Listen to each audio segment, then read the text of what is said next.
역사상 지혜로 가장 유명한 왕이 누구죠? 솔로몬 왕이죠. 그건 누구나 다 압니다. 이제 솔로몬 왕이 여러 현인들을 모아놓고 대화를 하면서 이제 질문을 했습니다. 자, 여러분, 위로부터 오는 복 중에 가장 귀한, 가장 좋은 복이 무엇입니까? 이렇게 물어봤습니다. 그러니 한 현인이 대답했습니다.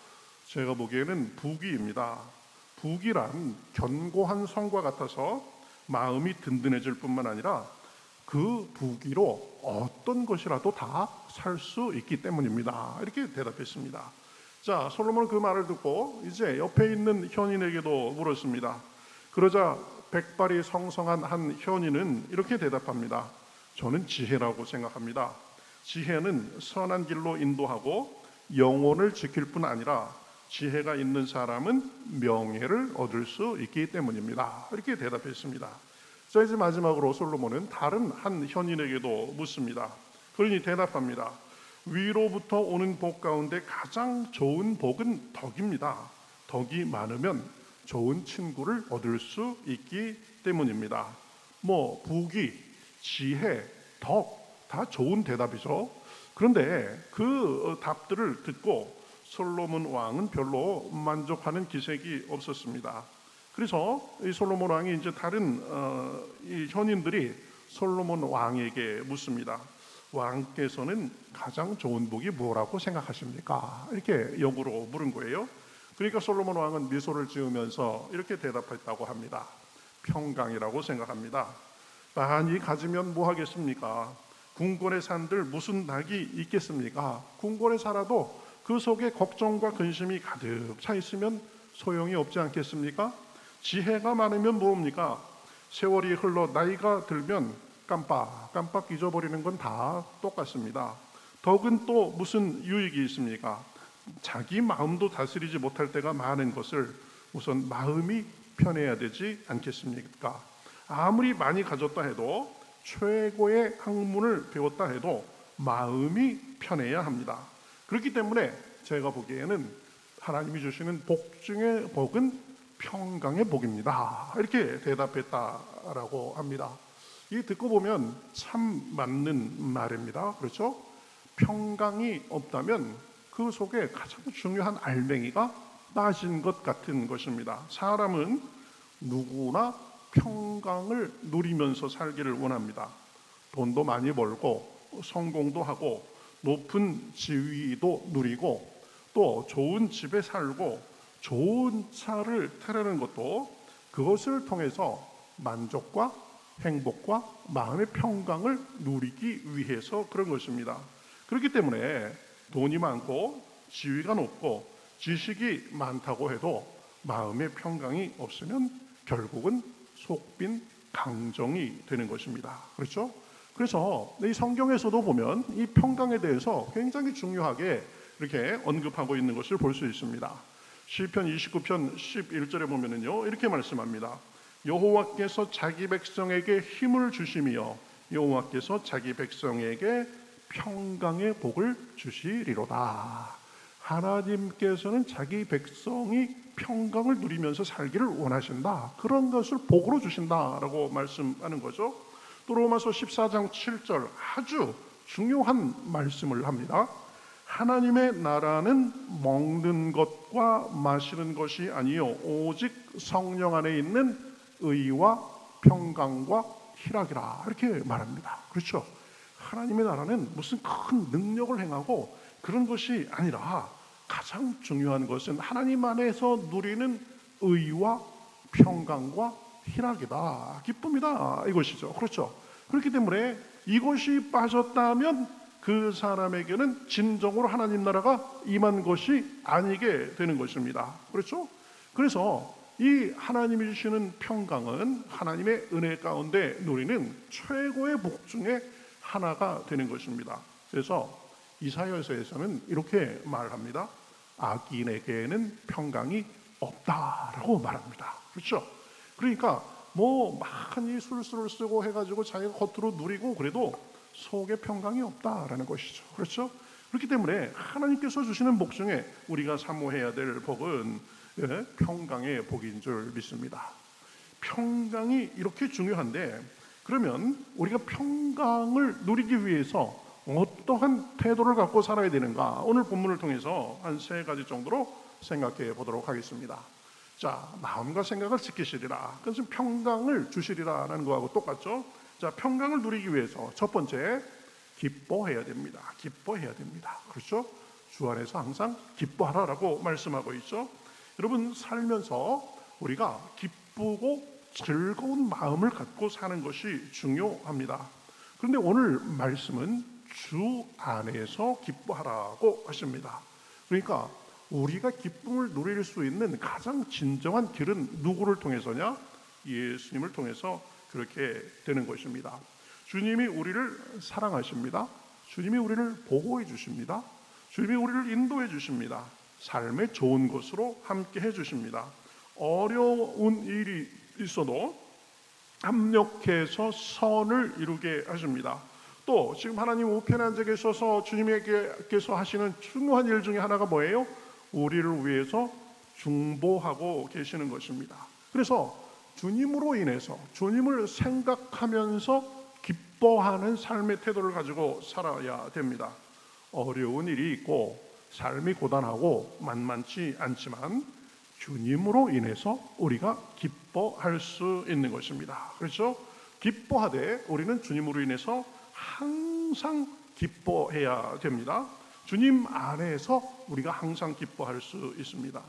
언제나 어디서나 무슨 상황에서든 주님이 주신 기쁨을 빼앗기지 않으리라 결심함으로써 우리는 항상 기뻐할 수 있는 것입니다.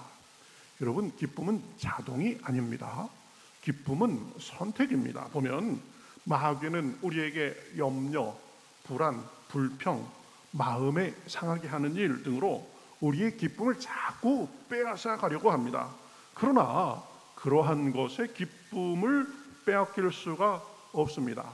여건과 환경보다 중요한 것은 기뻐하려는 우리의 결심입니다. 그렇죠? 내가 늘 점검해야 됩니다. 내 마음속에 주님이 주시는 기쁨이 있는가 없는가, 그죠? 없다면 내가 무엇에게 뺏겼는가 생각해서 주님 안에서 기쁨을 뺏기지 말고 기쁨을 누리면서 살아야 되는 것입니다. 다시 한번 말씀드립니다. 기쁜 일이 있어서 기뻐하는 것이 아니라 기뻐하기로 작정하는 것입니다. 주님 안에서 내가 기쁘게 살리라 이렇게 작정하는 것입니다. 주님께서 내게 주신 기쁨을 빼앗기지 않으리라 그렇게 결심하고 항상 기뻐하는 것입니다. 의지적으로 기뻐하는 것입니다. 그러니 본문 말씀에서도 우리에게 기뻐하라고 지금 명령하고 있는 것을 볼 수 있습니다. 그것도 2번씩이나 명령합니다. 여러분, 기쁨은 선택이 아니라 필수입니다. 그렇죠? 너희가 기뻐하면 좋겠다 이것이 아니라 기뻐하라입니다. 항상 기뻐하라입니다. 주 안에서 항상 기뻐하라입니다. 주 안에서 항상 기뻐할 수 있는 저와 여러분이 되시기를 우리 주님의 이름으로 축복합니다. 어떤 분들은 그럴 수 있습니다. 아이 목사님, 뭐 기뻐할 일이 있어야지 기뻐하죠. 제 삶에 지금 짐이 얼마나 많은데 아주 스트레스 덩어리입니다. 그렇죠? 그럴수록 기뻐하기로 작정하고, 그렇죠? 내 마음속에서 이 기쁨을 결단해야 되는 것입니다. 여러분, 건강에 제일 해로운 게 뭐라고 그래요? 스트레스라고 그러죠. 스트레스. 그렇죠? 스트레스는 우리 몸과 마음을 우울하게 합니다. 무기력하게 합니다. 몸의 기능이 제대로 작동하지 못하게 합니다. 그렇기 때문에 어렵고 힘들어도 일부러 의지적으로 기뻐해야 됩니다. 여러분, 요즘에 그 의사들이 나와가지고 이렇게 조언해주고 이런 것이 많고, 또 신문 기사 같은 거를 봐도 요즘에 어떻게 하면 건강하게 잘 살 수 있는가 이런 기사가 많이 있습니다. 근데 여러분, 의학적으로 보면은요, 감사하는 게 중요하다 하고 또 하나가 뭐가 중요하다고 그러냐면 웃는 게 중요하다고 그래요. 웃는 게. 그렇죠? 마음이 처지고 스트레스가 많고 슬퍼할 일이 많아지고 그러면 어떻게 하라고 그래요? 일부러라도 웃으라고 합니다. 일부러라도. 그죠? 거울 보고 미친 사람처럼 하하하 이렇게 웃으라는 거예요. 그렇죠? 입꼬리가 막 찢어지도록 일부러 허허허 막 이렇게 웃으라는 거예요. 그러면 몸에서 착각한다는 겁니다. 뇌도 착각하고 몸도 착각하고, 야, 나 이게 좋은 일이 있나 보구나 이래가지고, 그죠? 이 몸이 처지다가도 다시 이 신진대사가 잘 돌아가고 몸의 컨디션이 돌아오게 된다라는 것입니다. 그렇죠? 기쁨은 그래서 성경에서 기뻐하면 좋겠다 이게 아니고 기뻐하라 하는 이유가 있는 것입니다. 기뻐하면, 내가 의지적으로 기뻐하고 결단하고 하면 그것을 통해서 내가 몸과 마음이 더 좋아질 것이다. 그렇죠? 억지로라도 웃으면 마음이 밝아지고 나아지는 것입니다. 기쁘다, 기분 좋다 이렇게 선포하고 15호흡도 한번 크게 하고, 그렇죠? 산책하면서는 걷고 이래가면서, 그러면 우리 마음속에 기쁨을 빼앗기지 않고 스트레스나 염려나 걱정에 우리가 지지 않고 살 수 있는 것입니다. 제가 그전에도 한번 말씀드렸던 것 같은데요, 20년 동안 미국 텍사스에서 이 세계에서 제일 가는 암센터에서 일한 사람이 한국 의사 중에 한 분이 거기 있는데, 이제 말년에는 내가 한국에 와서 좀 내가 지금까지 이 체득한 노하우를 좀 한국을 위해서 내가 좀 이렇게 나눠야 되겠다 생각해가지고 들어온 사람이 이 조선일보하고 인터뷰한 이 기사를 제가 봤는데요. 그리고 보니까 유튜브에서 여러 교회 다니면서 간증도 많이 하시고 그러더라고요. 근데 내용은 거의 비슷합니다. 여러분, 암이 중증 환자라도 환자의 태도가 낙천적이고 긍정적이면 치료 효과가 훨씬 좋다는 것입니다. 그렇죠? 자꾸 긍정적으로 생각하고 기뻐하고 자꾸 밝게 생각하고 이래야 되는 겁니다. 그렇지만 이 암 초기라도 안절부절하고 이 힘들어하고 그러면은 이 치료 효과가 별로 안 좋다라는 것입니다. 여러분, 그러면서 그분이 그러는데요, 제일 치료하기 힘든 사람이 누구냐면은 의사들이래요. 의사들. 그리고 이 의학 저널이나 그다음에 의학 기사를 많이 본 사람들 딱 가서 지금 상태가 이렇기 때문에 제가 이렇게 치료할 것입니다. 그러면 딱 물어본대요. 제가 보니까 뭐 어디 자료에 보니까 이런 거 있던데 이건 어떻게 된 겁니까?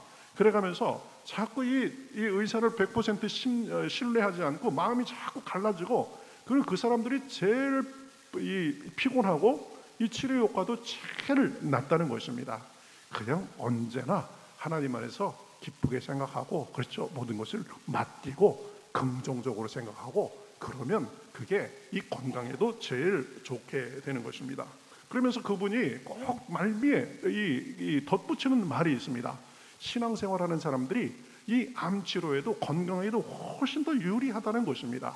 보면은 치료 확률도 훨씬 높은데요, 그 중에 이 성가대 하는 사람들, 이 찬양하는 사람들, 이런 사람들이 몸을 조사해 보면은요, 항암 성분이 보통 사람보다 한 1000배 정도 많이 나온대요. 제가 그 전에도 말씀했죠.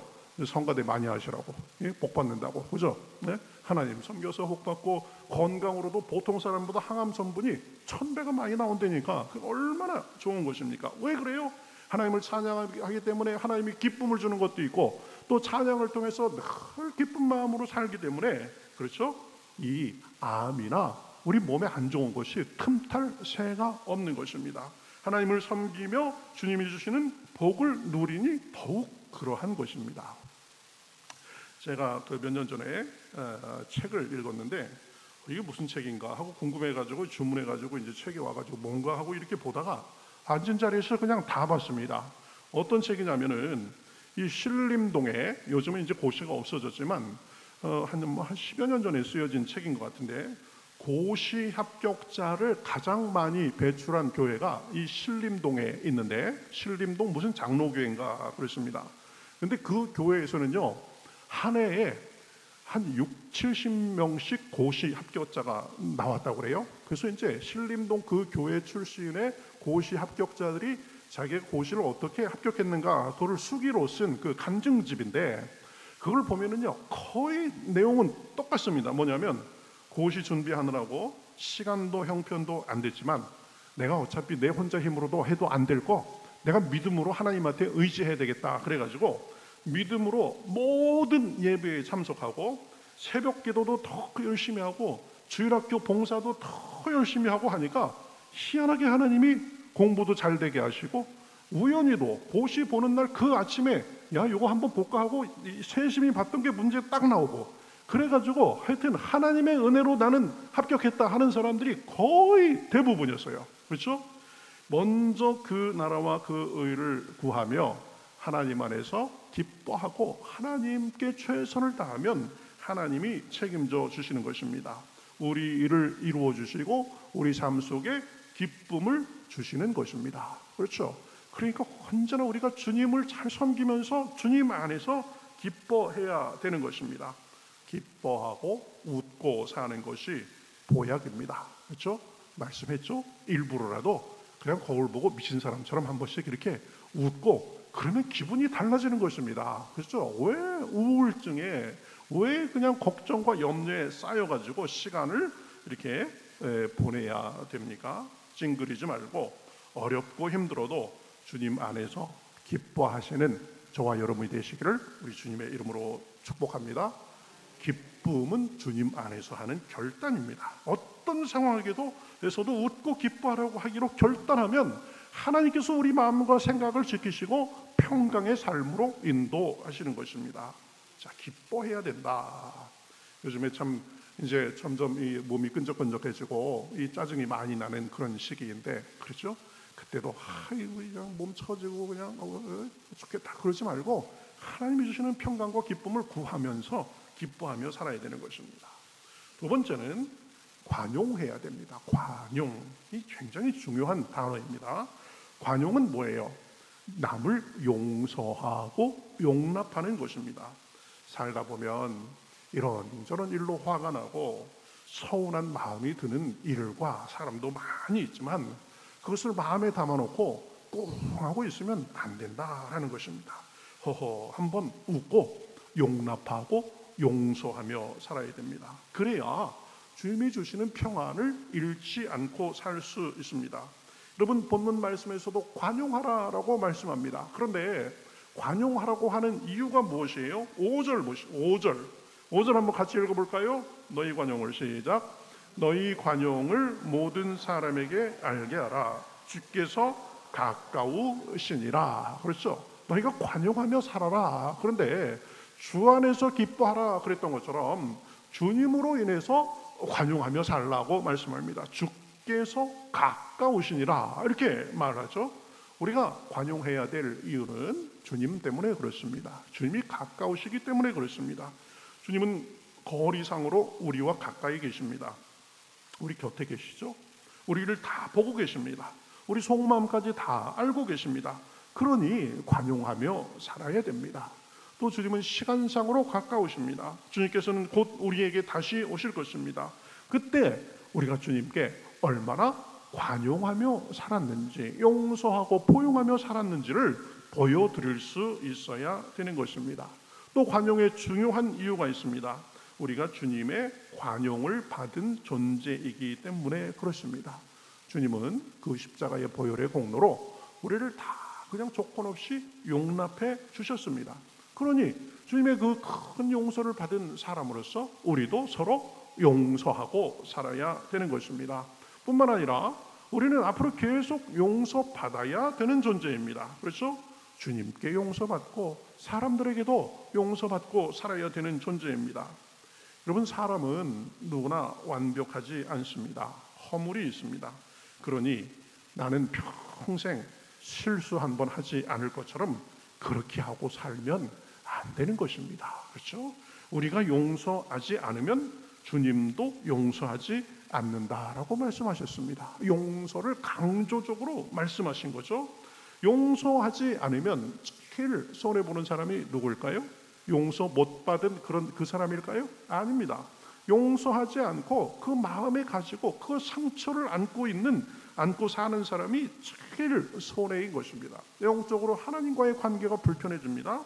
그리고 이 심적으로 늘 한 구석이 어두운 구석이 있습니다. 그렇죠? 여러분, 병 중에 화병이 있죠. 화병. 왜 그래요? 용서하지 못하고 받아들이지 못하고 관용하지 못해서 생기는 병이잖아요. 심적으로 그렇습니다. 힘들어집니다. 육체적으로 마음이 안 좋으니까 육체적으로 또 여러 가지 안 좋은 증상이 나타나는 것입니다. 여러분, 관용과 용서는 그리스도인의 아주 중요한 표지입니다. 관용하며 사시는 저와 여러분이 되시기를 우리 주님의 이름으로 축복합니다. 사람들의 허물을 용서하고 덮어주며 살아야 되는 것입니다. 어떻게 그렇게 할 수 있을까요? 서운한 일이 있어도 다른 사람이 내게 잘못하는 그런 경우를 만나도 그럴 수도 있지, 이렇게 생각하는 마음의 자세가 필요합니다. 그렇죠? 아니 세상에 어떻게 이런 경우가 있어? 아니 세상에 보다 저런 사람은 처음 보네, 그렇게 생각하는 것이 아니라 뭐 그럴 수도 있지, 다 사정이 있겠지, 그렇죠? 이렇게 이해하면 화낸 일도 넘어가고 상처받은 일도 넘어가고 그렇게 되는 것입니다. 저도 어제 아주 그냥 갑자기 이 속에서 확 올라오는 일이 있었어요. 그냥 내가 막 입에 그냥 막 터질 뻔했어요. 그런데 참아야지. 그래 겨우 참았습니다. 참고 나니까 얼마나 제가 잘했는지, 그렇죠? 제가 화가 난다고 그래서 그거 다 터뜨리고 그랬으면 뒷감당하기가 더 힘들었을 거예요. 근데 관용하고 그냥 불쌍히 여겨주고 그러니까 하나님께서 또 이렇게 큰일 없이 넘어가게 하시는 것입니다. 그렇죠? 이 관용하고 그럴 수도 있지라고 생각하고 한번 깊은 숨 한번 들이쉬고 그러면 관계에서도 더 나아지고 우리 삶이 하나님께서 보시기에 더 나아지는 것입니다. 우리 모두 그럴 수도 있지의 삶을 살아야 됩니다. 여러분, 사람이 때로는 우리 마음을 아프게 하면 어떻게 해요? 한번 따라해 보시죠. 그럴 수도 있지. 네, 그럴 수도 있지. 그렇죠? 내가 잘못했는데 다른 사람이 괜찮습니다, 그럴 수도 있죠. 그럼 그게 얼마나 고맙겠습니까? 우리도 그렇게 살아야 되는 것입니다. 마음 상하는 일을 만나면 어떻게 생각하자고요?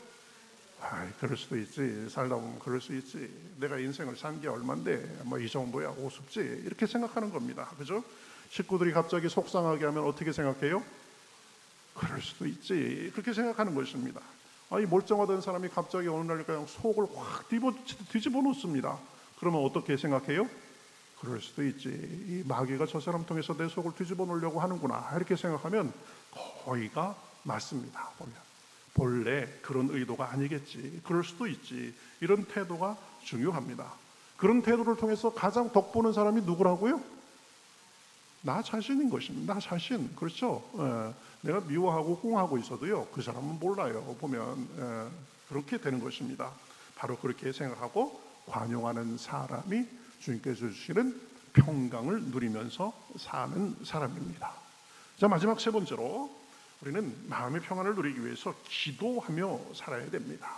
기도하며 살아야 됩니다. 기도는 하나님의 도움의 통로입니다. 우리의 한계를 벗어나서 하나님의 능력을 경험하게 됩니다. 여러분, 사실 기뻐하며 살자, 관용하며 살자, 그래도 이게 머리로는 알겠는데 이 마음으로 안 되는 것입니다.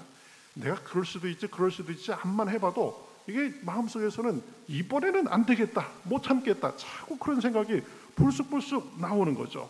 그러니 어떻게 해야 됩니까? 우리 힘만으로 안 되니까 기도해야 되는 것입니다. 주님, 제 힘으로 안 됩니다. 저를 불쌍히 여겨 주시옵소서.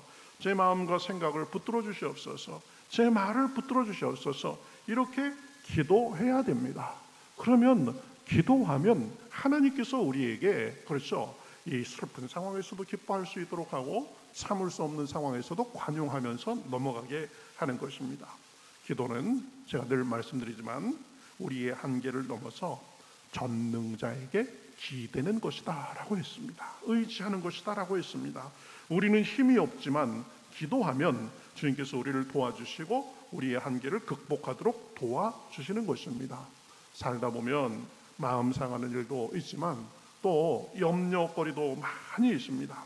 이 일이 지나가면 또 다른 일이 다가오고 한 고비 넘으면 또 다른 고비가 생깁니다. 그렇기에 약간의 염려는 우리가 피할 수 없을지 모릅니다. 그러나 우리를 짓누르는 과도한 염려는 백해무익합니다. 그렇죠? 그러니 염려에 우리가 눌려 살 것이 아니라 기도하면서 맡기고 하나님을 의지하며 살아야 되는 것입니다. 잠언에 이런 말씀이 있죠. 기쁨은 양약이라도 근심은 뼈를 썩게 한다. 진짜 그렇다는 거예요. 그렇죠? 마음이 어둡고 근심에 눌려 있으니까 그게 우리 몸에 이 나쁜 작용을 해가지고 뼈까지도 썩게 한다는 것입니다. 그러니 염려가 찾아오면 기도하며 주님께 맡겨야 되는 것입니다. 아무것도 염려하지 말고 주님 앞에 맡겨야 되는 것입니다. 수요 염려 상자라는 그런 이야기가 있습니다. 어떤 사람이 있는데 그 사람은 너무 근심과 걱정이 많은 사람이었습니다. 그래서 이 근심 저 근심 눌려 살다 보니까 너무 힘들었습니다. 그래서 내가 이렇게 맨날 근심에 눌려 사나 이래가지고 어느 날 갑자기 문득 생각이 들었습니다. 야, 내가 이렇게 매일마다 염려에 눌려 사느니 아예 그냥 일주일을 한 날을 정해놓고 그날 집중적으로 염려하자. 그래가지고 이제 염려 상자를 하나 만들어가지고 염려가 생길 때마다 염려하지 말고 이거 염려거리 한 날 정해가지고 집중으로 염려할 그날에 염려할 염려거리 염려 제목을 이제 계속 이렇게 놓게 된 것입니다. 그래서 매주 수요일마다 이제 그 염려 상자를 딱 개봉해가지고 야, 내가 일주일 동안 모아놨던 염려 오늘 하루 동안 염려하자 이렇게 된 거예요. 그런데 이제 수요일이 돼가지고 그동안 써놓은 것을 읽어가면서 염려하려고 했더니 염려거리의 70%는 이미 사라지고 없었습니다. 그렇죠. 시간이 지나면서 70% 사라졌대요. 그리고 나머지도 보니까 별로 그렇게 염려할 거리가 아니고 대단한 것들이 아니었다라는 것입니다. 살면서 다가오는 걱정과 염려의 상당 부분은 우리 생각 속에서 부풀려진 것이거나 쓸데없는 것이 사실은 많이 있습니다. 그러니 염려를 갖고 씨름하지 말고 기도하며 주님께 맡기면서 살아야 되는 것입니다.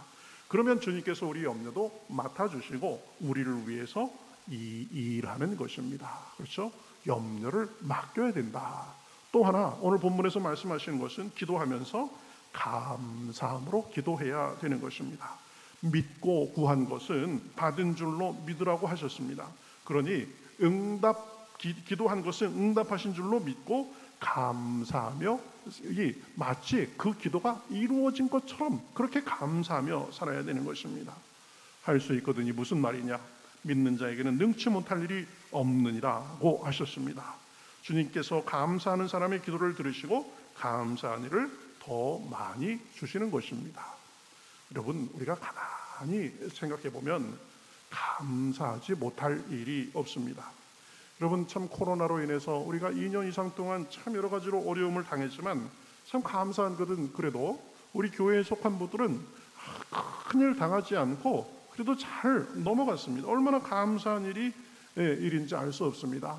그리고 코로나라는 그런 중대한 일로 인해서 우리가 이렇게 아무런 제약 없이 마음대로 다니고 모이고 먹고 살고 하는 것이 이게 얼마나 감사한 일인지를 또 새롭게 깨닫게 됐습니다. 두 손 두 발 멀쩡하게 다닐 수 있으니 감사하고 어려운 일이 있어도 그래도 더 심하지 않고 그만하기를 감사하고 때로는 힘들게 하고 그래도 가족이 있으니 감사하고 교우들이 있으니 감사하고 늘 감사해야 되는 것입니다. 주님께서도 말씀하셨죠. 내 말이 내 귀에 들린 대로 행하리라 라고 말씀하셨습니다. 그러니 주님께 우리의 감사 소리를 많이 들려드려야 하는 것입니다.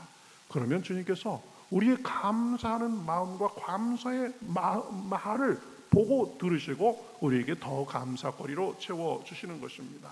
스펄전 목사는 이런 유명한 말을 했습니다. 하나님께서는 별빛에 감사하는 자에게 달빛을 주시고 달빛에 감사하는 자에게 햇빛을 주시고 햇빛에 감사하는 자에게 영원히 지지 않는 은혜의 빛을 주신다. 내가 가지고 있는 게 요만한 거라도 이거로 인해서 감사하면 더 큰 걸 주시고 점점점 그 삶의 기쁨과 평안으로 인도해 주시는 것입니다. 주님 안에서 기뻐하면서 사실 수 있기를 주님의 이름으로 축복합니다. 관용하면서 사실 수 있기를 주님의 이름으로 축복합니다. 염려하지 말고 감사하며 기도하며 사시기를 주님의 이름으로 축복합니다. 그러면 7절 말씀대로 그리스도의 평강이 우리의 마음과 생각을 지켜주실 줄 믿습니다. 우리 개인과 우리 가정과 교회의 기쁨과 관용과 감사의 기도가 풍성하시기를 주님의 이름으로 축복합니다. 있는 거 있으면 있는 대로 감사하고, 부족하면 부족한 대로 채워주실 것을 믿고 감사하고, 모이면 서로 기뻐하고 그럴 수도 있지 하면서 관용하고, 가정도 마찬가지죠. 서로 관용하고 이해하고 참아주고 격려하고 기다려주고 감사로도 기도하는 가운데 가정에도 참 평강이 넘쳐나는 줄 믿습니다. 그러한 평강이 저와 여러분의 삶에, 우리 교회에, 가정에 넘쳐나시기를 우리 주님의 이름으로 축복합니다.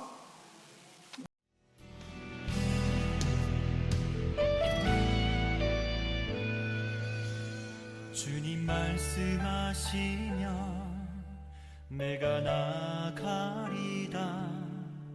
주님 뜻이 아니면 내가 멈춰서리다. 나의 가고 서는 것 주님 뜻에 있으니, 오 주님 나를 이끄소서. 주님 말씀하시면 내가 나가리다. 주님 뜻이 아니면 내가 멈춰서리다. 나의 가고 서는 것 주님 뜻에 있으니, 오 주님 나를 이끄소서. 뜻하신 그곳에 나 있기 원합니다.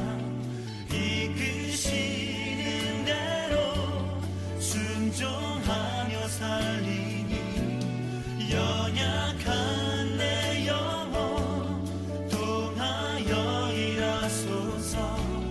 주님 나라와 그 뜻을 위하여. 뜻하신 그곳에 나 있기 원합니다. 이끄시는 대로 순종하며 살리니, 연약한 내 영혼 통하여 일하소서. 주님 나라와 그 뜻을 위하여. 오 주님 나를 이끄소서.